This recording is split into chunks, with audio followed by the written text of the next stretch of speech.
అలాగనే దేవుని వల్ల వచ్చే గౌరవం కావాలి. రెండూ కోరుకుంటున్నారు. దేవుడు ఈ యొక్క రాత్రికాల సమయంలో నీతో స్పష్టంగా మాట్లాడుతున్నాడు.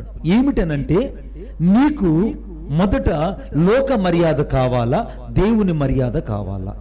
ఇది అంశం. లోక మర్యాద గురించి నేను ఒక మాట చెప్తాను.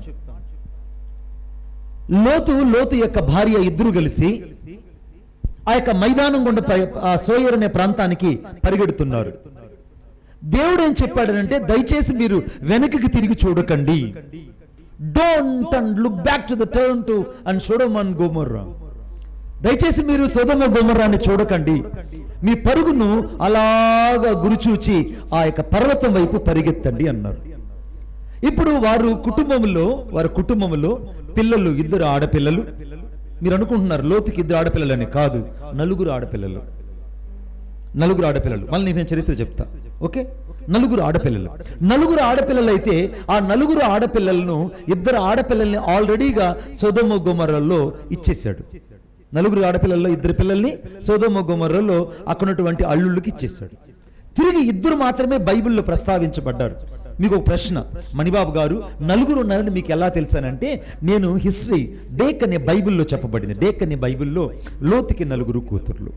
ఇప్పుడు నలుగురు కూతుర్లో ఇద్దరు కూతుర్లు పెళ్లి అయిపోయారు. ఇక ఇద్దరు కూతుర్లు పెళ్లిళ్ళు కాలేదు, వాళ్ళకు కూడా ఎంగేజ్మెంట్ అయ్యింది. వాళ్ళు వెళ్ళి చెప్పాడు, అయ్యా దయచేసి రండి, మనమందరం కలిసి వెళ్ళిపోదామంటే, లోతు అల్లుల దృష్టికి ఎగతాళి చేయబడిన వాడై వారు దేవుని మర్యాదను గుర్తించలేదు. అది అక్కడ ఆరంభించబడింది. అల్లుడి దగ్గరికి వెళ్ళి బ్రతిమలాడాడు. దయచేసి రండి, ఈ రాత్రికి సొదొమ గొమొర్రా కాలిపోబోతుంది, దయచేసి మీరు చచ్చిపోతారు అని కూతురు దగ్గరికి వెళ్ళి అడిగాడు. అమ్మా దయచేసి మన యొక్క సహోదరుడు ఉన్నారు కదా అబ్రహాముని బట్టైనా దయచేసి మీరు రండి అంటే, మేము రామ్ డాడీ, మేము ఆల్రెడీగా పిల్లలు కనుక్కున్నాం, కుటుంబాలు ఇక్కడ సెటిల్ అయిపోయాయి, ఎవరు చెప్పారు డాడీ అని చెప్పి ఆ ఇద్దరు కూతురు రాకపోగా మిగిలిన ఇద్దరు కూతుర్లకి ఎంగేజ్మెంట్ సెటిల్ అయి ఉంటే ఆ అల్లుళ్ళ దగ్గరికి వెళ్ళి పిలిస్తే ఆ అల్లుల దృష్టికి లోతు ఎగతాళి చేయబడిన వాడుగా మిగిలిపోయాడు. ఇప్పుడు దేవుని మాటలు కొంతమందికి చెప్తుంటే కొంతమందిని ఎగతాళి చేస్తుండొచ్చు, కొంతమందిని తృణీకరిస్తుండొచ్చు, కొంతమందిని అసహించుకుంటుండొచ్చు, కొంతమందిని చాలాసార్లు ఇర్రెస్పెక్టెడ్గా మాట్లాడుతుండొచ్చు. కానీ ఎప్పుడైతే నువ్వు లోకమును చూడక, లోక మర్యాదను చూడక దేవుని వైపు చూస్తావో, అప్పుడు ఈ లోకం ఇచ్చే మర్యాదను నువ్వు గుర్తించవు. కొట్టండి చప్పట్లు గట్టిగా. లోకం ఇచ్చే మర్యాదను గుర్తించు. మీకు ఒక ఆశ్చర్యమైన మాట చెప్తాను. ఇప్పుడు దేవదూత వచ్చింది, సాక్షాత్తు లోతు చెయ్యి పట్టుకునింది. దేవదూత వచ్చి లోతు చెయ్యి పట్టుకునింది. ఇప్పుడు లోతు ఏం చేశాడు? తన భార్య చేయి పట్టుకున్నాడు. భార్య ఏం చేసింది? ఇద్దరు బిడ్డల చేతులు పట్టుకొని ఇప్పుడు మైదానము గుండా పరిగెడుతున్నారు. ఇప్పుడు వారు పరిగెంటనంటే, అయ్యా మేము ఆ పర్వతానికి వెళ్ళమన్నావు, మేము ఆ పర్వతానికి వెళ్ళలేము, ఈ చిన్న ప్రాంతం ఒకటి ఉంది సోయర్ అనే ప్రాంతం, ఈ ప్రాంతానికి వెళ్తామని చెప్పారు. దేవుడు చెప్పిన మాటను గాన వారు లోబడి ఆ పర్వతం దగ్గరికి వెళ్ళుంటే అసలు లోతు కుటుంబానికి విపత్తు కలిగేదే కాదు. ఆమేన్. అర్థమవుతుందా? నేను చెప్పే మాట అర్థమవుతుందా? దేవుడు చెప్పిన మాట లోతు మొదట తిరస్కరించాడు. దేవుని మర్యాద లోతుకు అర్థం కాలేదు. చాలాసార్లు సంఘములో నీ సేవకుని ద్వారా దేవుడు మనతో మాట్లాడుతుంటాడు. ఎందుకంటే హెబ్రీయుల రాసిన పత్రిక 1వ అధ్యాయం 1వ వచనం రాయబడింది, పూర్వకాలమందు నానా సమయంలో నానా విధములుగా దేవుడు కుమారుని ద్వారా మనతో అంతమందు మాట్లాడుచుండును. The final days and God is speaking through the Son of the Jesus Christ. యేసుక్రీస్తు ప్రభువు కుమారుని ద్వారా అంతమందు మనతో మాట్లాడుతున్నాడు. ఆమేన్. ఈ రాత్రి నీతో నాతో మాట్లాడుతుంది ఎవరు? నజరేయుడైన యేసుక్రీస్తు ప్రభు. మానవ స్వరం కాదు.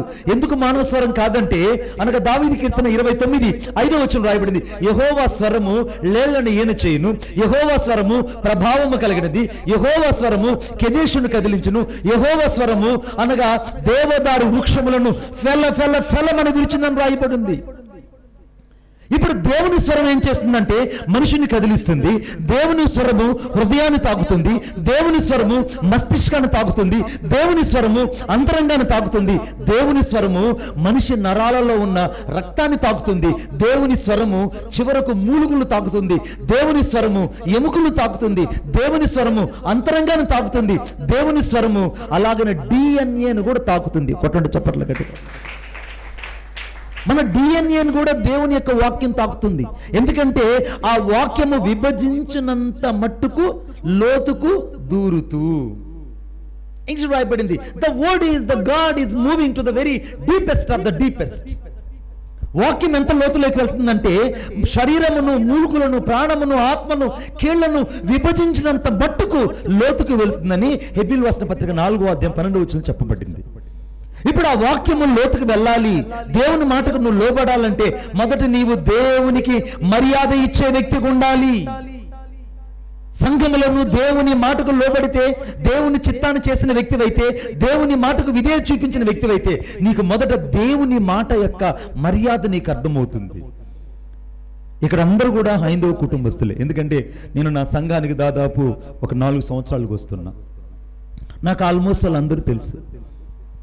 Everyone I knows that. ప్రతి ఒక్కరు నాకు తెలుసు. కానీ నాకు సమయం లేకపోతే మీతో మాట్లాడలేనన్న మాటే కానీ నాకు మీరందరూ కూడా తెలుసు.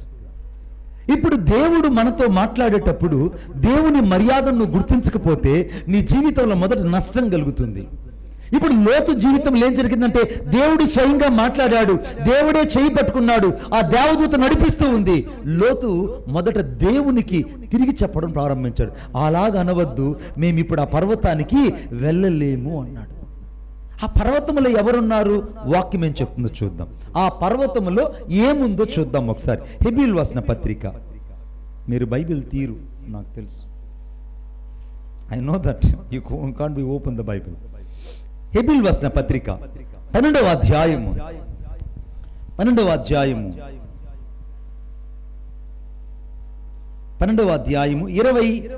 వచనం. ఇప్పుడైతే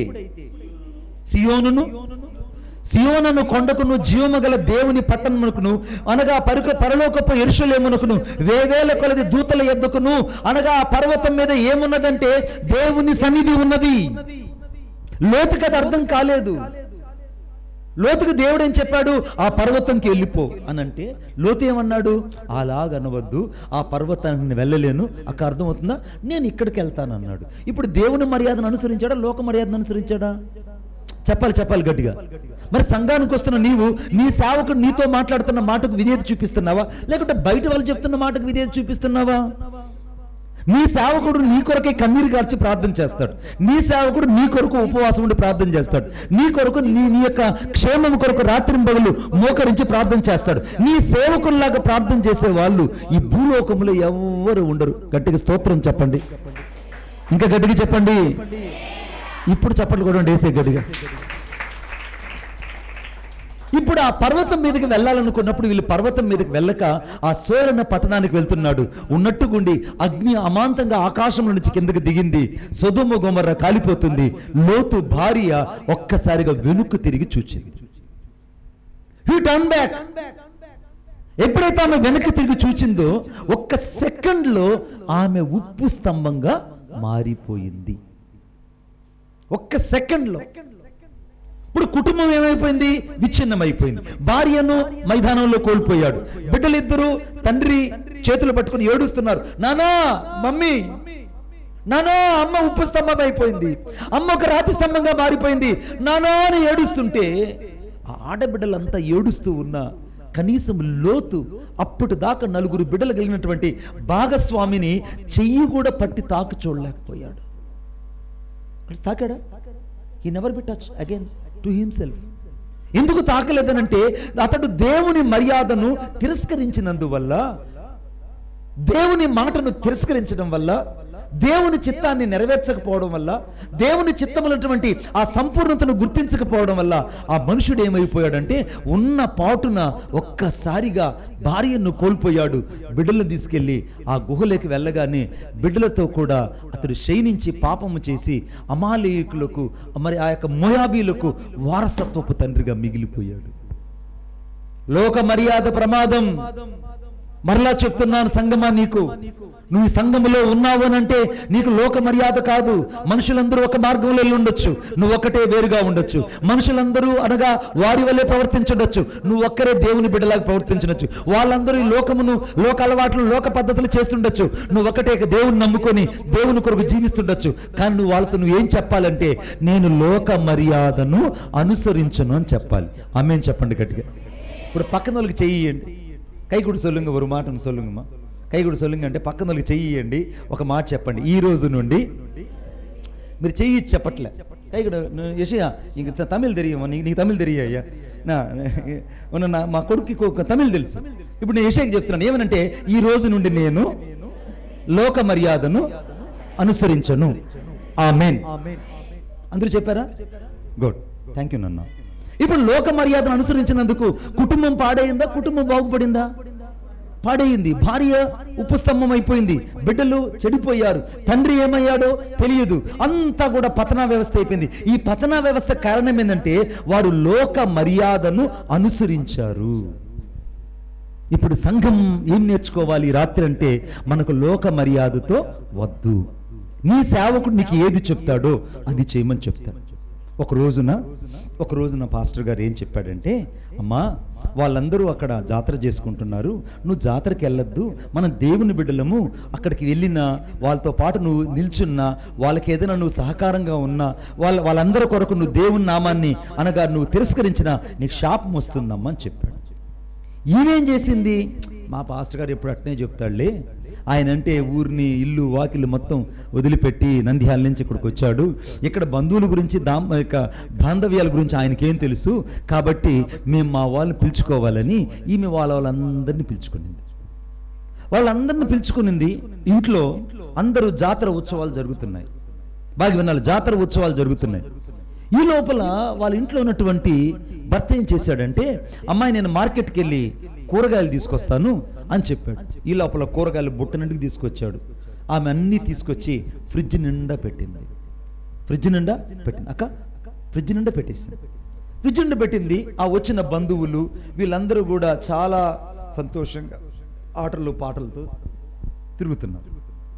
తిరుగుతుంటే ఉన్నట్టుగుండి సాయంత్రము ఇద్దరు మగపిల్లలకి వాంతులైపోతున్నాయి.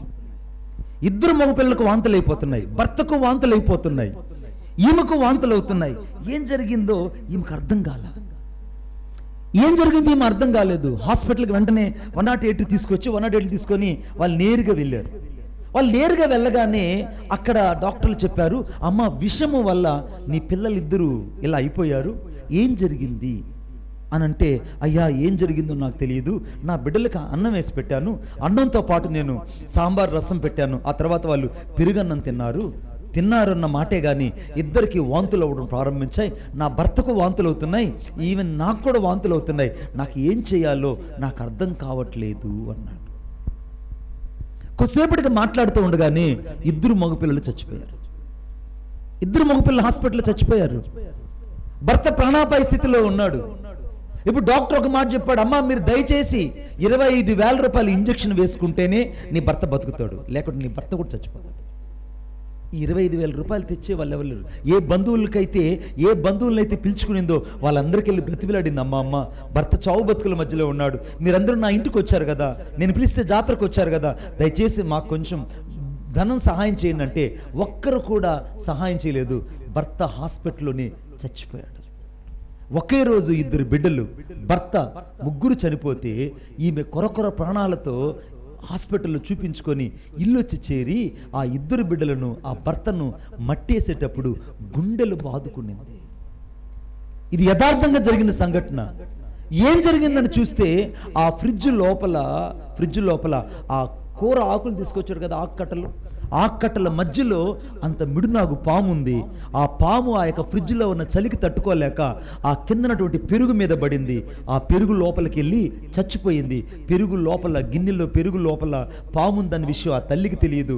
అమాంతంగా ఆ తోడిన పెరుగుని తీసుకొచ్చి పిల్లలకేసింది. అందరూ చచ్చారు. పాస్టర్ గారు వచ్చినప్పుడు ఆమె పాస్టర్ గారు చెప్పిన మాట అంటే తెలుసా? పాస్టర్ గారు, నేను లోక మర్యాదను అనుసరించాను. నేను లోక మర్యాదను అనుసరించాను, అందుకే నాకు ఈ దుస్థితి పట్టింది, అందుకే నా యొక్క విపత్కర పరిస్థితి నా జీవితంలో కలిగింది. కాబట్టి ఇక నాకు బుద్ధి వచ్చింది, నాకు ఈ లోకము వద్దు, నాకు దేవుని మర్యాద కావాలి అని చెప్పి తీర్మానం చేసుకునింది. కొట్టండి చప్పట్లు గట్టిగా, ఇంకా గట్టిగా. రెండో విషయం చెప్తున్నాను నేను. చెప్పాను కదా, లోక మర్యాద, రెండోది దేవుని మర్యాద. ఒక రోజున షోమ్రోను పట్టణంలో ఇశ్రాయేల్ అందరినీ తీసుకొని వచ్చారు. ఇశ్రాయేల్ అప్పటికే బందీలుగా తీసుకొచ్చారు. బందీలుగా తీసుకొచ్చి వాళ్ళందరినీ రాజుగారు ఏం చేశారంటే వాళ్ళ దేశంలో బందీలుగా చేసి బానిసలుగా మార్చుకున్నాడు. అందరూ బానిసలుగా ఉన్నారు. బానిసలుగా ఉంటే ఉన్నట్టుగుండి రాత్రిపూట సింహాలు వచ్చి ఇశ్రాయేలీయులను, ఇశ్రాయేల్ యొక్క పెద్దలందరినీ చంపేస్తున్నాయి. పట్టపగలు సింహాలు వచ్చేసి ఊర్లో ఉన్నటువంటి పిల్లను జల్లను మొత్తం కలిసి తినేస్తుంటే ఎవరికి అర్థం కావట్లేదు అసలు ఏం జరుగుతుంది ఈ షోమ్రోన్లో. అది కూడా ఇశ్రాయేలీయుల మీదకే సింహాలు వస్తున్నాయి. అమాంతంగా అడవిలో నుంచి వస్తున్నాయి. ఎక్కడి నుంచి వస్తున్నాయో తెలియదు. కానీ ఈ సింహాలు అమాంతంగా ఇశ్రాయేల్ మధ్యలోకి వచ్చి ఇశ్రాయేల్ మధ్యలో ఒక్కసారిగా ఆ సింహములు వారందరినీ చంపుకొని తినేస్తున్నాయి. ఇశ్రాయేల్ ప్రజలు భయపడిపోయారు. ఈ విషయము రాజుగారి దగ్గరికి తీసుకెళ్లారు భటులు. తీసుకెళ్లి, అయ్యా ఏంటి ఆశ్చర్యం, మాకు అర్థం కావట్లేదు, మేమేమో తుపాకులతో కాలుస్తున్నాం, కానీ సింహాలు ఇశ్రాయేల్ని చంపకుండా ఆగట్లేదు. ఆమేన్ చెప్పండి గట్టిగా. మేము విల్లంపులు తీసుకొచ్చి వాటిని కొడుతున్నాం, అయినా ఇశ్రాయేలీయులు ఏమాత్రం కూడా వాళ్ళు ఆదమర్చిన వెంటనే సింహాలు వచ్చి పసిబిడ్డలు ఎత్తుకెళ్ళి తినేస్తున్నాయి అని అష్షూరు రాజుకి ఇశ్రాయేలు చెప్పారు. ఈ మాట ఎక్కడుందంటే 2వ రాజుల గ్రంథం 17వ అధ్యాయం, 2 Kings and chapter 17:26 of verse, 26వ వచనం. అందరూ చదవండి ఒకసారి గట్టిగా. తమరు పట్టుకున్నటువంటి షోమ్రోను పట్టణంలో తాముంచిన ఆ జనుల కంటే దేవుని ప్రజలైన ఇశ్రాయేలుకు ఆ దేశపు దేవుని మర్యాద తెలియకున్నది గనుక ఆయన సింహములను పంపించెను. ఇశ్రాయేలు దేవుని మర్యాద వారికి తెలియనందున సింహములు వారిని చంపుచున్నవని అష్షూరు రాజు మనవి చేశారు. ఇప్పుడు సైనికులు చెప్తున్నారు, అయ్యా మేము తుపాకులు పెట్టి కాల్చాం, అయినా సింహాలు వాళ్ళు చంపకుండా ఆగట్లేదండి. ఎక్కడి నుంచి వస్తున్నాయి కానీ 10 సింహాలు అమాంతంగా ఊరి మీద పడి పిల్లల్ని జల్లల్ని పట్టుకెళ్ళిపోతున్నాయి, ఇశ్రాయేల్ని చీల్చి చెండాడుతున్నాయి అని రాజుకు చెప్పగానే రాజు ఆశ్చర్యపడిపోయాడు. అరే, ఒక్క ఇశ్రాయేల్ దేశం మీదకే సింహాలు, ఇశ్రాయేల్ యొక్క ప్రజల మీదకే సింహాలు వెళ్ళడం ఏంటి? ఆ పక్కనటువంటి మా యొక్క షోమ్రోను జాతిలో ఉన్న వారికి వెళ్ళలేదు, అష్షూరులో ఉన్న అన్ని జనుల మీదకు సింహాలు వెళ్ళలేదు, కేవలము ఇశ్రాయేల్ మీదకే వస్తున్నాయి. ఏం జరిగింది అనంటే అప్పుడు వాళ్ళ మధ్యలో ఉన్నటువంటి ఒక యాజకుడు, ఒక పాస్టర్ గారు చెప్పాడు. ఒక పాస్టర్ గారు ఏం చెప్పాడో 27వ వచనం చదువుతున్నాను చూడండి. అష్షూరు రాజు అచ్చటి నుండి తేబడినటువంటి యాజకులలో ఒకరిని అచ్చటికి మీరు తోడుకొని పొండి. అతడు అచ్చటికి పోయి వారితో కాపురం ఉండి ఆ దేశపు దేవుని మర్యాదను వారికి నేర్పవలనని ఆజ్ఞాపించాడు. కొట్టు చప్పట్లు గట్టిగా, ఇంకా గట్టిగా, చచ్చి చప్పట్లు కాదు. వాళ్ళు అందరినీ పట్టుకొచ్చేటప్పుడు పాస్టర్ గారిని కూడా పట్టుకొచ్చారు, యాజకుడు కూడా పట్టుకొచ్చారు. ఆ పాస్టర్ గారిని రాజుగారు పిలిచి, ఏంటయ్యా ఈ ఆశ్చర్యం, మీ వాళ్ళే చచ్చిపోవడం ఏంటి, అసలు ఏం జరిగింది మీ మధ్యలో, నువ్వు వెళ్ళి వాళ్ళ మధ్యలో కాపురం ఉండు. ఆమేన్. వాళ్ళ మధ్యలో కాపురం ఉండి అక్కడ ఏం జరుగుతుందో తెలుసుకోనంటే అప్పుడు ఆ పాస్టర్ గారు చెప్పాడు, ఏమీ లేదయ్యా, మా వాళ్ళకి ఇన్ని విపత్తులు రావడానికి, మా వాళ్ళకి ఇన్ని కష్టాలు రావడానికి కారణం ఏంటంటే వాళ్ళు దేవుని మర్యాదను తిరస్కరించారయ్యా. They rejected the respect of the God. దేవుని మర్యాద నా ప్రజలకు అర్థం కాకపోవడం వల్ల ఆ సింహాలు వచ్చి చంపేస్తున్నాయి బాబు. ఇంతకంటే ఇంకేం కాదు. ఈరోజు నీ కుటుంబంలో కష్టం ఉందా? ఈరోజు నీ కుటుంబంలో శోధన ఉందా? ఈరోజు నీ కుటుంబంలో నీ బిడ్డల మధ్య ఏదైనా అనేకమైన అనారోగ్యపు సమస్యల చేత నువ్వు సతమతం అవుతున్నావా? బిడ్డ, నీకు దేవుని మర్యాద అర్థం కాలేదు. సంఘ క్రమం నీకు అర్థం కాలేదు. సంఘంలో ఉన్న సేవకుడు నీ కొరకు ఎలాగ కన్నీరు కరుస్తున్నాడో నీకు అర్థం కాలేదు. సంఘం అంటే నువ్వు అనుకుంటున్నావు మనుషుల యొక్క సమూహం అని. నేను చెప్తున్నాను, సంఘం అంటే సాక్షాత్తు క్రీస్తు రక్తము చేత కడగబడి శుద్ధీకరించబడి భూలోకములోకి వధువులాగా దిగి వచ్చింది దేవుని సంఘం. కొట్టు చప్పట్లు గట్టిగా, వధువులాగా దిగి వచ్చింది. ఇప్పుడు ఈ సంఘం అంటే ఎవరంటే సాక్షాత్తు యేసుక్రీస్తు ప్రభు యొక్క రక్తము చేత విలువ పెట్టి కొనబడిన సంఘం. ఆ సంఘం అంటే నువ్వు నేను. నీవు నేను యేసయ్య రక్తం చేత కడగబడ్డాం.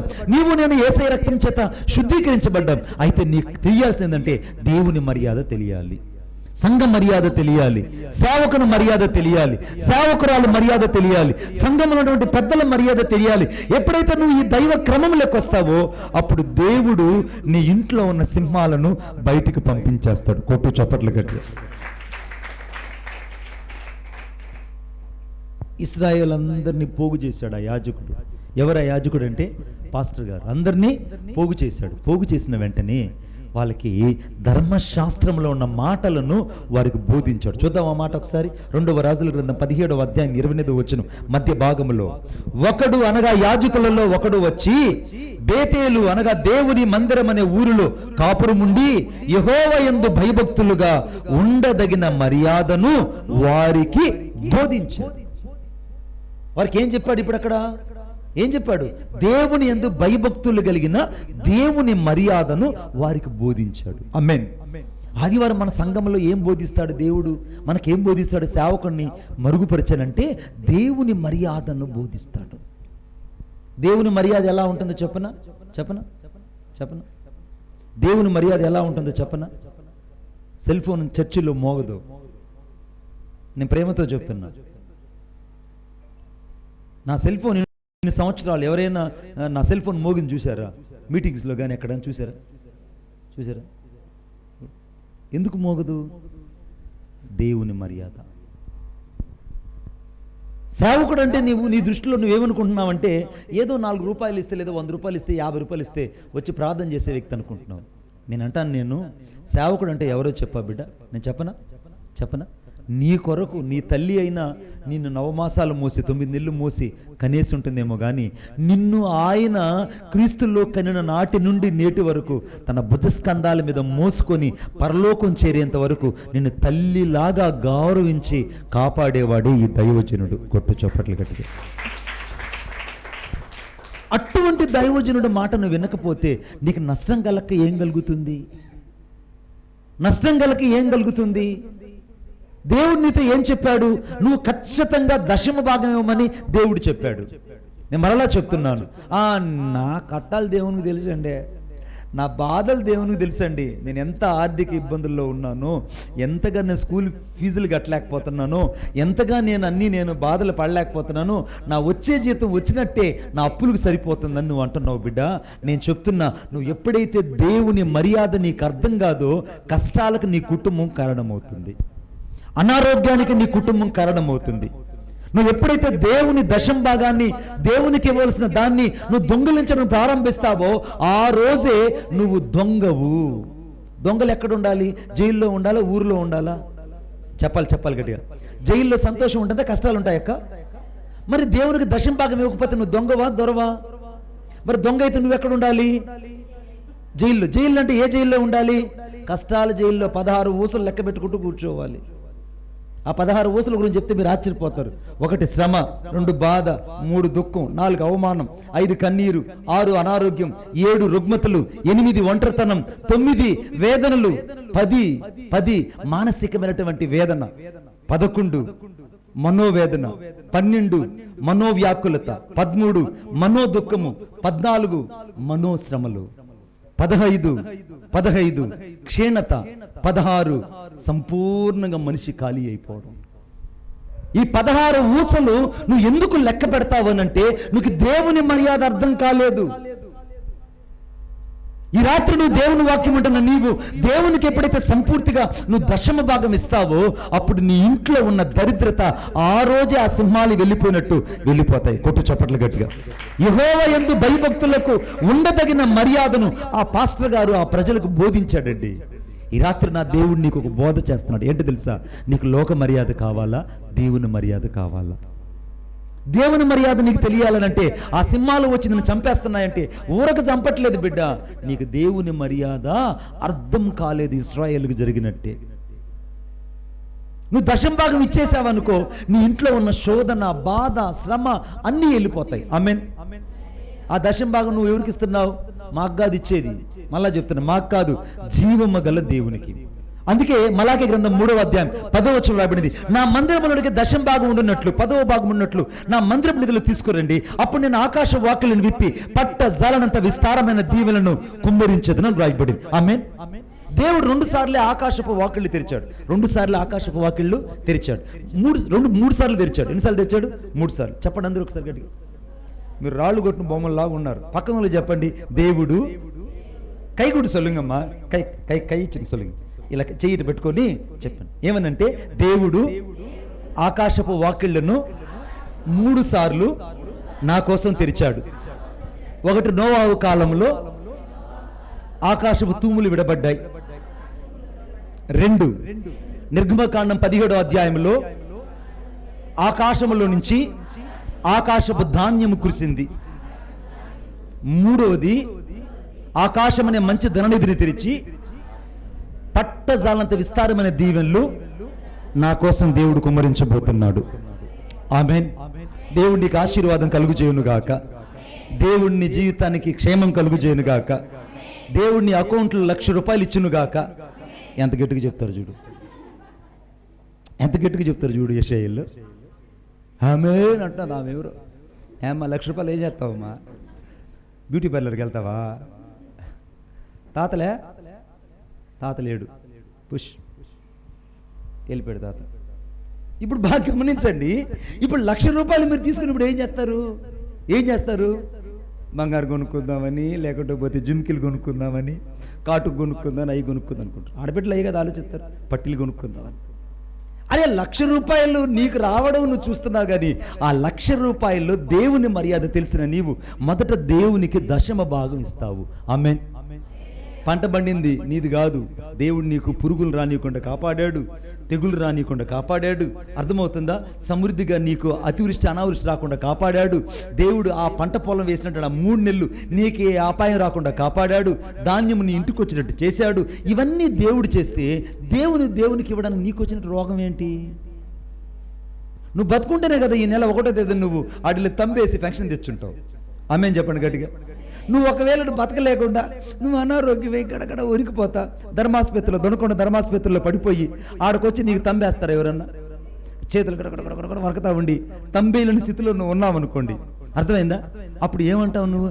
ఏసయ్యా నాకు శక్తిని, ఏసయ్యా నాకు బలాన్ని, ఏసయ్యా నాకు నువ్వు శక్తినిచ్చినావంటే నేను నీకు కానుకిస్తా ఏసయ్యా.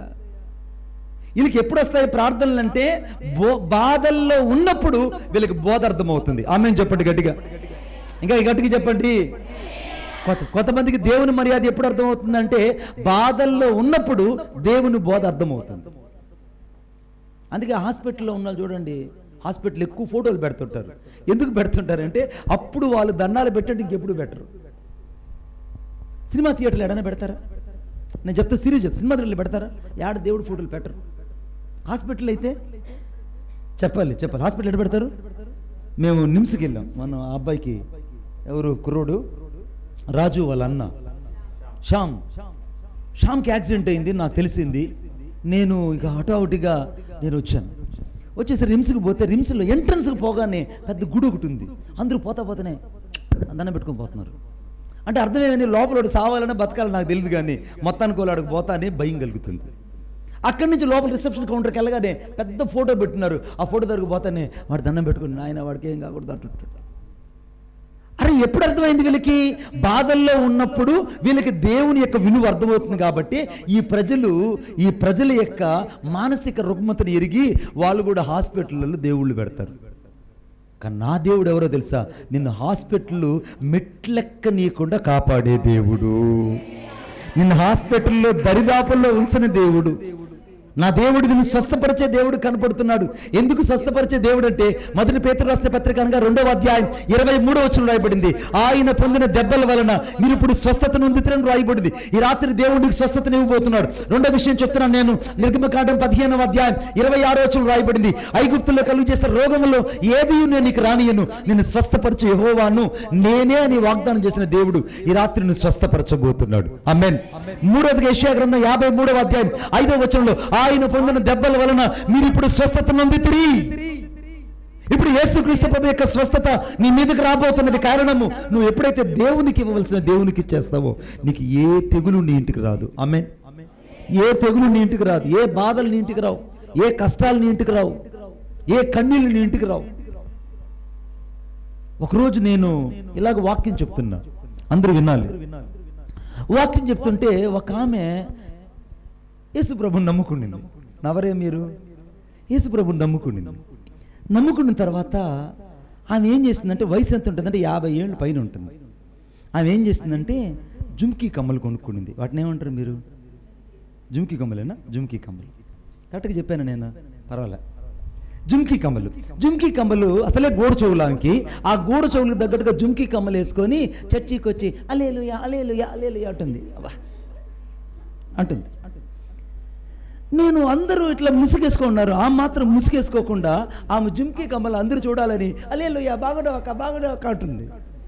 ఏంద్రా ఇవి చర్చికి వచ్చింది? సరేలే.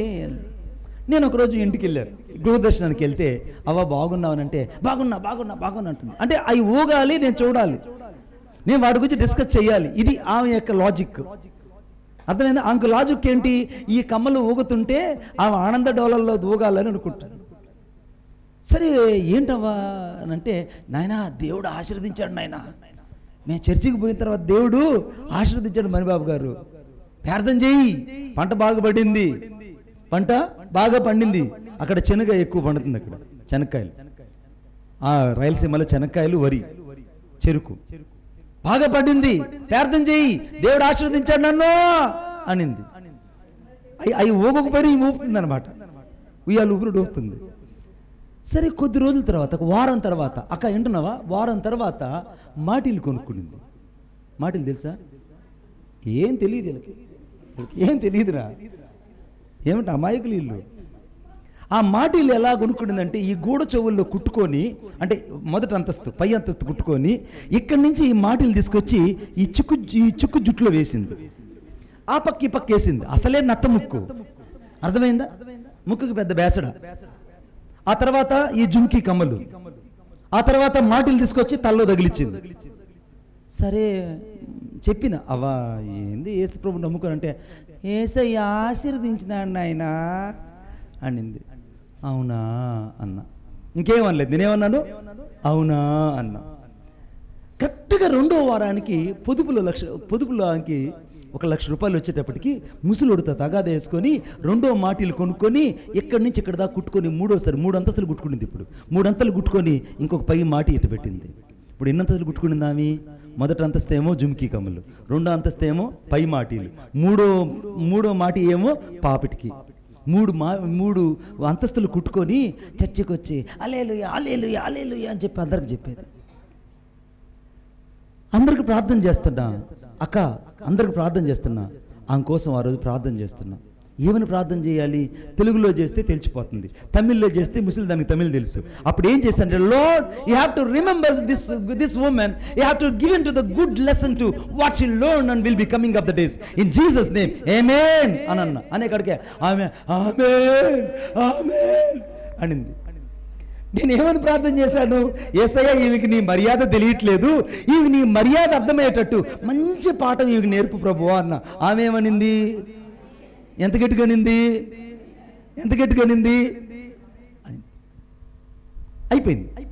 అయిపోయిన తర్వాత ఒక 2 వారాల తర్వాత ఈ చర్చికి రావట్లే. ఏంది రావ చర్చికి రావట్లేదు చూద్దామని నేను నేరుగా ఇంటికి వెళ్తే నాకు తాతే తీసుకొచ్చి నీళ్లు తెచ్చిచ్చాడు. అవ్వేదన్నా అవి రాదులే అని అన్నాడు. ఎక్కడుంది అవ్వ అంటే లోపల ఉంది అని అన్నాడు. సరే ఆయనే పాపం అంత టీ తీసుకొచ్చి ఇచ్చాడు. టీ తాగుతుంటే అవ్వెక్కడికి పోయింది చెప్పవే అని అంటే లోపల ఉందిలే అని అన్నాడు. అయితే నేను అవ్వని చూడాలన్నా, అమ్మ నువ్వు పోకూడదు అన్నాడు. నేను లోపలికి పోవాలన్నా, నువ్వు రాకూడదు అని అన్నాడు. నాకు ఇంకా ఆసక్తి అయింది, ఏం జరిగిందో లోపల, ఎందుకు చూడొద్దు అన్నాడు, ఏం జరిగిందో అని నేను వెళ్ళాలి లోపలికన్నా. అసలు వద్దు నువ్వు చూస్తే తట్టుకోలేవన్నాడు. అయితే నేను లోపలికి పోవాలన్నా. లోపలికి పోయేటప్పటికి బెడ్రూమ్లో పడుకోడింది ఒనేసిమన్నా. హల్లెలూయా, స్తోత్రం యేసయ్యా, నువ్వు ఉన్నావయ్యా, నువ్వు నాతో ఉన్నావయ్యా అంటుంది. ఆ లైట్ స్విచ్ వేయగానే అవ్వని చూసి నేను భయపడిపోయా. మమ్మీ ఉన్నట్టున్నది. మమ్మీ అంటే ఈజిప్ట్లో ఉంటాయి మమ్మీలు. ఈ ముక్కు నుంచి ఇక్కడ దాకా పెద్ద బ్యాండేజ్ ఒకటి కట్టేసి ఉన్నారు. ఈ చెవులకి పెద్ద బ్యాండేజ్ కట్టేస్తున్నారు, 2 చెవులకి ఎట్టు కట్టేస్తున్నారు పెద్ద కట్లు. ఏం జరిగింది అంటే, నాయనా మొన్న నేను సూలూరుపేట జాతరకు పోయినాను నాయనా. ఆ జాతరకు పోయి మాటీలు జుమికీలు వేసుకొని పోయారు నాయనా. ఒకడు నా ఎంటే వస్తున్నాడు నాయన. ఎవరు నువ్వు అని అన్నా. నేను నీకెందుకు లేనన్నాడు. ఎవరు నువ్వు అని అన్నా. నీకెందుకు లేనన్నాడు. నాయనా జనాలు ఎవరు లేంది చూసి నన్ను మళ్లించుకొని కాలువలో వేసి తొక్కి నా ముక్కులో నుంచి చెవులో నుంచి పెరిగేశాడయ్యా. నేను దండం పెట్టానయ్యా, దయచేసి నువ్వు ఇచ్చేస్తాను ఆగరా అన్నా కూడా ఆగలేదు. ఎక్కడక్కడ లాగి వెళ్ళిపోయాడయ్యా. ఈ పక్క 8 కుట్లు, ఈ పక్క 8 కుట్లు, ముక్కుకి 3 కుట్లు. నేనప్పుడు ఏమన్నా తెలుసా, అవ్వ ఈసారి ఎక్కడ కుట్టుకుంటా అనింది. వద్దు నాయనా, స్తోత్రం నాయనా, దేవుడు ఉన్నాడు నాయనా అనింది. హల్లెలూయా చెప్పరే, ఇంకా గట్టిగా చెప్పరే. అప్పుడు అన్నాను నేను, అవ్వ ఏదన్నా పాట పాడాయంటే ఆమె అప్పుడు పాడుతుంది, నీ చొరము, ముక్కులు సరిగ్గా లేవు కదా అంకి, నీ చొరము వినిపించు ప్రభువా, నీ దాసురాలకించు, నీ చొరము. అప్పుడే ఆ మాట ఉంటే ఎప్పుడు ఆ రోజు నేను చెప్పానే, ఈ వద్దు, నువ్వు దేవుని మర్యాదను అనుసరించు, నువ్వు దేవుని బిడ్డకు తగినట్టుగా ఉండంటే హల్లెలూయా హల్లెలూయా అనిందిగా. దేవుని మర్యాద ఎప్పుడు తెలిసింది నాకు చెప్పాల్సి, ఎప్పుడు తెలిసింది? దొంగోడు కాలవలేసి తొక్కి చెవుల్లో లాగి కుట్లు దిగిపోయేటట్టు ఆమె అల్లాడుతుంటే, ఇంకా ఆ ఊర్లో పేరేం తెలిసిన 16 కుట్లవ్వ. సీరియస్గా చెప్తారు, లైవ్లో ఉంటుంది. నన్నేం అందు, ఎందుకంటే వాళ్ళకి పాస్టర్ ఆత్మీయత అంటే నేనే. 16 కుట్లవ్వ వాళ్ళ చుట్టుపక్కల వాళ్ళు పెట్టుకుంది. ఏ ఇంటికి పోతారంటే 16 కుట్ల వాళ్ళ ఇంటికే అన్నట్టు. 16 కుట్లు పడ్డాయి, ఈ పక్క 8, ఈ పక్క 8 బిడ్డ, ముక్కుకు 3 లెక్క చేయలే. ఎందుకు వచ్చిందాక బాధ అంటే దేవుని మర్యాదను అనుసరించకపోవడం వల్ల. ఇప్పుడు ఇశ్రాయేలుకి ఎందుకు వచ్చింది ఆ శ్రమ అంటే, ఈ సింహాలు ఎందుకు చంపేస్తున్నాయంటే దేవుని మర్యాదను అనుసరించకపోవడం వల్ల. ఇశ్రాయేల్ మధ్యలో నుంచి ఒక యాజకుడు వచ్చి, ఆ యాజకుడు ఇలాగా దేవుని మర్యాదను, దేవుని యందు భయభక్తులు ఉంచదగినటువంటి జీవితాన్ని వారందరికీ బోధించిన తరువాత ఇశ్రాయేలు ఎప్పుడైతే ఆ బోధకు లోబడ్డారో, వాక్యానికి లోబడ్డారో, సింహాలు ఒక్కసారిగా అమాంతంగా వాళ్ళ మీద దాడి చేయడం ఆగిపోయాయి. కొట్టు చప్పట్లు గట్టిగా, ఇంకా గట్టిగా దాడి చేయడం ఆగిపోయాయి. ఇప్పుడు ఇశ్రాయేల్ అందరూ కూడా సింహాలు ఆగిపోయారు, ఇప్పుడు మనల్ని చంపట్లేదు. అడవి పక్కనే వెళ్తున్న సింహాలు వాళ్ళు ఎవరిని చంపట్లేదు. అడవి పక్కనే నిలబడిన సింహాలు వచ్చి వాళ్ళ బిడ్డలు తాకట్లేదు. ఏమిటి అనంటే, అనగా యోబు గ్రంథం 1వ అధ్యాయం 10వ వచనంలో యోబు చుట్టూ దేవుడు ఏ రీతికైతే కంచె వేశాడో, దేవుని మాటకు, దేవునికి మర్యాద చేసే వారికి దేవుడు కంచె వేసి కాపాడుతాడు. కొట్టు చప్పట్లు గట్టిగా, ఇంకా గట్టిగా. దేవుడు నీ జీవితంలో కంచె వేసి కాపాడాలంటే నువ్వు చేయాల్సింది ఏంటంటే, దేవుని మర్యాద నీకు అర్థం అవ్వాలి. అవ్వ ఏం చేసింది తెలుసా? 16 కుట్లు అవ్వ. ఏం పేరు ఆమె పేరు? ఆమెకి ఇప్పుడు అర్థమైంది. అందరూ చెప్పేసిన తర్వాత ఆమె ఇప్పుడు ఎక్కడి నుంచో వచ్చి చీరకోట నుంచి సూలూరుపేటకు వచ్చి, సూలూరుపేట నుంచి మళ్ళీ ఒంగోలుకు వచ్చి, ఒంగోలు నుంచి మళ్ళీ దొనకొండకు వచ్చి, దొనకొండ నుంచి రుద్ర సముద్రం వచ్చి 16 కుట్లు అవ్వ. ఈమెమో యవనస్తురాలు అయినట్టు. ఇప్పుడు గమనించండి, ఇప్పుడు ఇశ్రాయేలులందరూ కూడా ఆ బోధకు ఎప్పుడైతే లోబడ్డారో వారి జీవితంలో ఏ హాని కలగలేదు. ఆమేన్ చెప్పండి గట్టిగా. ఇప్పుడు నీకు లోక మర్యాద కావాలా, దేవుని మర్యాద కావాలా? వాళ్ళు లోక మర్యాదను చూశారు, భార్యాభర్తలు కుటుంబం అంతా విచ్ఛిన్నమైపోయింది. వీళ్ళు దేవుని మర్యాదను తిరస్కరించారు, వీళ్ళు కూడా లయమైపోయారు. ఇప్పుడు నీకు ఏం కావాలి? దేవుని మర్యాద నీకు ఎప్పుడైతే తెలుస్తుందో, సేవకుని విలువ ఎప్పుడైతే నీకు అర్థమవుతుందో, సంఘం యొక్క క్షేమం ఎప్పుడైతే నీకు అర్థమవుతుందో, సంఘంలో నువ్వు దశమ భాగం ఇవ్వడం వల్ల సంఘానికి క్షేమం అవుతుంది, సేవకుని యొక్క పరిచర్యకు క్షేమం అవుతుంది. ఈ సంఘం అంతటి నిలబడ్డానికి కారణం ఎవరంటే నీవు, నీ కానుకే తోడవుతుంది. ఆమేన్ ఆమేన్ చెప్పండి గట్టిగా. నేను దాదాపు ఒక 25 సంవత్సరాలుగా కుష్ఠరోగుల మధ్య సేవ చేస్తున్నాను. కుష్ఠరోగుల మధ్య 25 సంవత్సరాలుగా సేవ చేస్తున్నాను. నేను మళ్ళీ అన్నకు ఫోటోలు పెడతా, అన్న మీకు గ్రూప్లో పెడతాడు. 20 సంవత్సరాలుగా నేను వాళ్ళ మధ్యలో సేవ చేస్తున్నాను. వాళ్ళల్లో ఒక 2 భార్యాభర్తలు కుష్ఠరోగు. వాళ్ళిద్దరూ అడుక్కోవడానికి ప్రతిరోజు భిక్షాటనకి వెళ్తారు. ఇద్దరు అడుక్కోవడానికి వెళ్ళినప్పుడు వాళ్ళ భర్త పేరు జాన్ రెడ్డి, ఆమె పేరు మహాలక్ష్మమ్మ. మహాలక్ష్మమ్మకి కుష్ఠరోగము, కళ్ళు ముక్కు మొత్తం ఏముండవు. ఆయనకు కూడా కుష్ఠరోగం జాన్ రెడ్డికి, ఆయన కూడా కళ్ళు చెవులు ఏముండవు. ఇద్దరు కలిసి భిక్షాటనకి వెళ్తారు. వెళ్ళినప్పుడు వాళ్ళకి ప్రార్థన చేసుకుంటారు. అక్క ఏమని ప్రార్థన చేస్తారంటే, ప్రభువా ఈరోజు మేము భిక్షాటనకి వెళ్తున్నాము, మా పళ్ళెంలో రూపాయి నాణ్యాలు వస్తే మేము తీసుకుంటాం, 2 రూపాయలు వచ్చినా 5 రూపాయలు వచ్చినా 10 రూపాయలు వచ్చినా నీకు ఇచ్చేస్తాం ప్రభువా అని ప్రార్థన చేసుకుంటారట. ఆమె చెప్పండి గట్టిగా. ఎవరు వాళ్ళు? భిక్షాటన చేసేవాళ్ళు. వాళ్ళిద్దరు భిక్షాటనకి వెళ్ళిన తర్వాత ఆ రోజంతా వాళ్ళు భిక్షాటన చేస్తే సాయంత్రం అయ్యేటప్పటికి ఆ పళ్ళెంలో ఉన్న నాణ్యాలన్నీ లెక్క పెడితే రూపాయి నాణ్యాలకు 35-30 వచ్చి ఉంటాయి. మిగిలినవన్నీ 2 రూపాయల నాణ్యాలు, 5 రూపాయల నాణ్యాలు, ఈ 10 రూపాయల కాగితాలన్నీ కూడా ఆయన ఒక డబ్బాలో వేసి మూతేసి పక్కకు పెడుతుంటే మహాలక్ష్మమ్మ ఆమె వచ్చి, అయ్యా జాకెట్ అంతా ఉప్పు వేలిపోయింది, అది ఇదంతా చినిగిపోయింది, ఒక 25 రూపాయలు ఇవ్వు, ఏడైనా పాతది కొనుక్కొని వేసుకుంటాను నేను అని అంటే, ఆయన ఏమంటాడో తెలుసా? పిచ్చిదానా, దావీదు కీర్తన 15:5 వచనంలో నీతిమంతుడు ప్రమాణం చేయగా నష్టము వాటిలను మాట తప్పడం రాయబడింది. మనం దేవునికి మాట ఇచ్చాము కాబట్టి ఈ డబ్బులు మంది కాదు, ఇది దేవునిది. ఆమేన్. మన దగ్గర ఈ 35 రూపాయల కంటే మించిగా వస్తే అప్పుడు నీకు నేను కొనిస్తానని చెప్పాడు. ఆయన జీవితంలో ఆమె జాకెట్ కొనిలేకపోయాడు. ఆ వచ్చిన 35 రూపాయలు వీళ్ళిద్దరికి ఉదయం భోజనం, మధ్యాహ్నం భోజనం, రాత్రి భోజనం.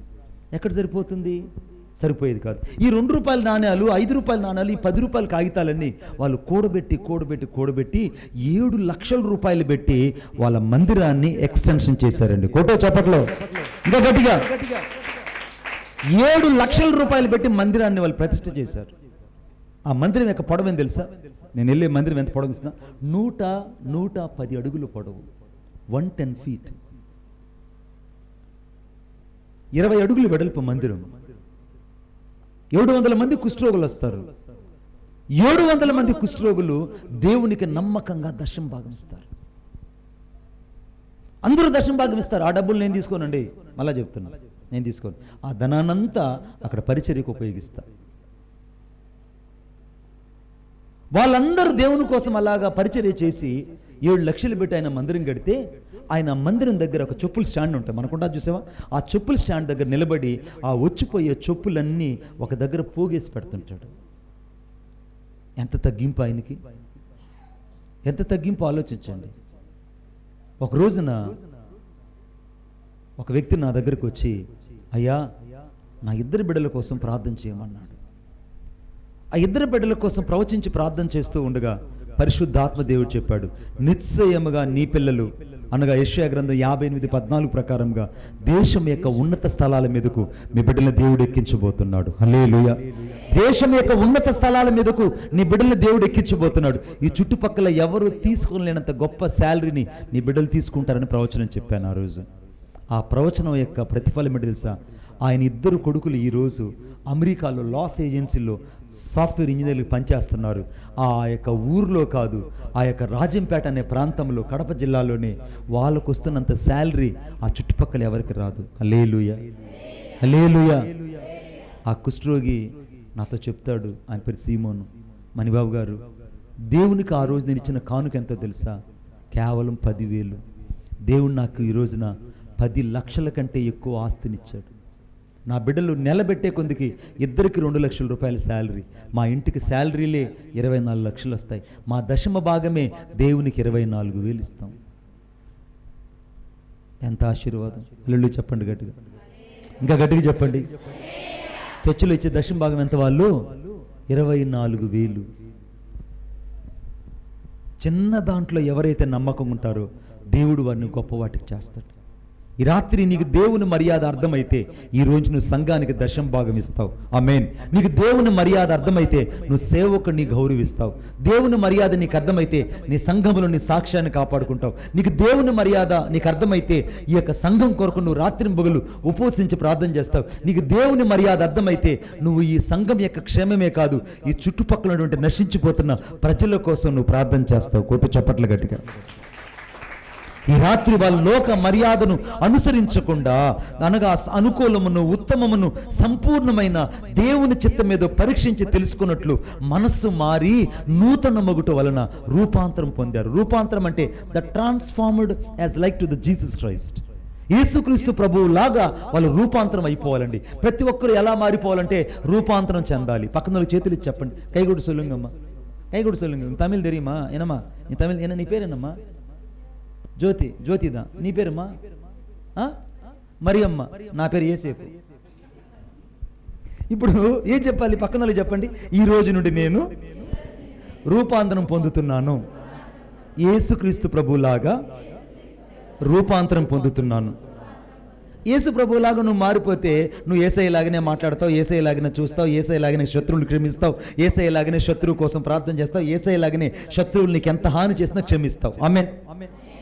ఎందుకు అలా యేసయ్యలాగా మారాలి అంటే, మొదటి యోహాను రాసిన పత్రిక 3వ అధ్యాయం 1వ వచనం రాయబడింది, ప్రియులారా మనం ఏమవుతామో ప్రత్యక్షపరచబడలేదు కానీ ఆయన ప్రత్యక్షమైనప్పుడు ఆయన ఉన్నట్టుగా ఆయన పోలి ఉందుమని ఎరుగుదుమని రాయబడింది. ఆమేన్. ఇప్పుడు యేసుక్రీస్తు ప్రభు ఎలా ఉంటాడో అలాగ మారిపోతావు నువ్వు. నువ్వు యేసయ్య రాకలో ఎవరు ఎత్తబడతారంటే నువ్వు నేను ఎత్తబడము. ఎవరైతే యేసయ్య యొక్క రూపాంతరం లేక మారిపోతారో, యేసయ్య యొక్క ముఖ కవలికలు ఎవరిలైతే వస్తాయో వాళ్ళు ఆ క్షణములో రెప్పపాటులో ఒక స్పిట్ ఆఫ్ సెకండ్లో మారిపోతారు. ఇప్పుడు మారిపోవాలంటే మన రూపం కావాలా, యేసయ్య రూపం కావాలా? నీకు లోక మర్యాద కావాలి, దేవుని మర్యాద కావాలా? దేవుని మర్యాద కావాలి, నువ్వు రూపాంతరం చెందాలి. ఇది సంఘానికి ఈరోజు క్షేమం. నువ్వు ఎప్పుడైతే రూపాంతరం చెందుతావో, నువ్వు యేసయ్యలాగా మారిపోతావో, అప్పుడు శత్రువునైనా క్షమిస్తావు, శత్రువు కోసం ప్రార్థిస్తావు, చివరకు నీ వారందరిని దక్కించుకోవడానికి దేవుని కోసం నువ్వు ప్రయాసపడతావు. అందుకే మనం ఏమవుతాం, అది ఇంకా ప్రత్యక్షపరచబడలేదు కానీ ఆయన ప్రత్యక్షమైనప్పుడు, యేసు ప్రత్యక్షమైనప్పుడు ఆయన ఉన్నట్టుగానే ఆయన పోలి ఉంటావు. నువ్వు యేసయ్యలాగా నువ్వు ఉండాలి అని అంటే, యేసయ్యలాగా నువ్వు జీవించాలంటే మొదట నీకు ఏం కావాలంటే లోక మర్యాద కంటే దేవుని మర్యాద తెలియాలి. దేవుని మర్యాద ఎక్కడ ఉంటుందో అక్కడ రూపాంతరం ఉంటుంది. రూపాంతరం ఉన్న చోట ఇంక రూపాలు మారవు. ఆమేన్. రూపాలు మారవు. నేను మా సిస్టర్ వాళ్ళు అక్కడ కాళాస్త్రికి వచ్చినప్పుడు నేను సోమవారం రోజున ఉదయాన్నే కొండ మీదకి వెళ్ళిపోతా ప్రార్థనకి. అంతే కదమ్మా. వెళ్ళిపోతే సాయంత్రం నేను వచ్చేటప్పటికి రాత్రి 12-12:30 అవుతుంది. ఇప్పటికి కూడా వెళ్ళడానికి దేవుడు కృపనిచ్చాడు. ఇప్పటికి కూడా ఆ కొండ మీదకి వెళ్ళిపోతే నేను ఎప్పుడు వస్తానా అని మా వాళ్ళు ఎదురు చూస్తుంటారు. చంద్రవరంలో అప్పుడు అక్కడ రాళ్ళు కొట్టడానికి వచ్చిండేవాళ్ళు. మణిబాబు గారు ఎప్పుడు వస్తాడు, ఎన్ని గంటలకు వస్తాడు, ఎంత రాత్రికి వస్తాడని ఆ కొండ దగ్గర ఎదురు చూసేవాళ్ళండి.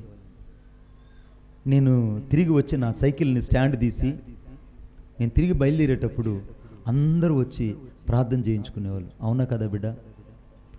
ప్రార్థన చేయించుకున్నప్పుడు వాళ్ళందరికీ దేవుని మాటలు కొన్ని చెప్పి అక్కడి నుంచి మళ్ళీ నేను వెళ్ళేవాడిని. ఆ అనుబంధం ఏం చేస్తుందంటే, ఆ దైవ సేవకులు, మా యొక్క ఆత్మీయులు, యెషయా యొక్క నాన్నగారు, ఆయన నేను కళ్ళారా చూడడానికి దేవుడు సహాయం చేశాడు. అప్పుడు యెషయా చిన్న బిడ్డలు, అన్నదమ్ములు ఇద్దరు, జాషువా కానీ యెషయా కానీ ఇద్దరు చిన్న బిడ్డలు. వాళ్ళ నాన్నగారు డిసెంబర్ 25వ తారీఖున మహిమలోకి వెళ్ళారు. నా జీవితంలో మర్చిపోలేని రోజు. మహిమలోకి వెళ్ళారు. దేవుడు అదే సంవత్సరంలో దేవుడు ఆ బిడ్డను దేవుడు అక్కడ సేవకునిగా ప్రతిష్ఠ చేశాడు. జనవరి 3వ తారీఖున ఆ ఊర్లో కొంతమందికి ఆ యొక్క గుండ్లకమ్మ కాలువలో బాప్తిస్మం ఇచ్చాం. అప్పటి నుంచి సంఘము ఆ సేవకుని ద్వారా విస్తరించబడింది. హల్లెలూయా, హల్లెలూయా. నేను ఎక్కడున్నా అంకుల్ బాగున్నావా అంటాడు. ఎందుకు వచ్చింది వాడికి అంత అక్కనంటే మన చిన్నప్పటి నుంచి చూశాను. కానీ ఇప్పుడు ఆయన మంచి సేవకుడు అయ్యాడు, ఒక దైవ సేవకుడు అయ్యాడు. I respect to him, I honour him. ఎందుకనంటే నువ్వు రూపాంతరం చెందాలి బిడ్డ. నువ్వు రూపాంతరం ఎప్పుడైతే చెందుతావో నీతో ఉన్న నీ సహోదరుణ్ణి నీకంటే యోగ్యుడిగా ఎంచుతావు. ఆమేన్.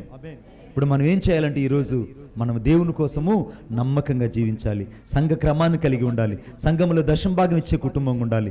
అంతకంటే ఎక్కువగా దేవుని మర్యాద తెలుసుకున్న వారమై సంఘంలో భయభక్తులు బతకాలి. అందరం లేచి నిలబడతాం, అందరం లేచి నిలబడతాం, అందరం లేచి నిలబడతాం. అన్న నాకు ట్రాక్ పెట్టగలవా? ఎట్లా పెడతావు? పెట్టలేవా?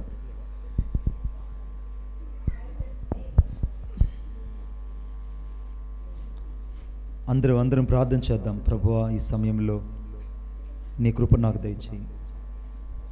ఓహో,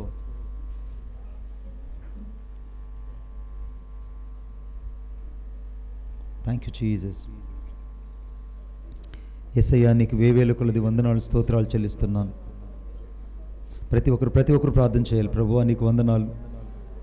నీ సన్నిధి మాతో ఉంచయ్యా. మీరు లేకుండా నేను ఏమీ చేయలేను ప్రభువా.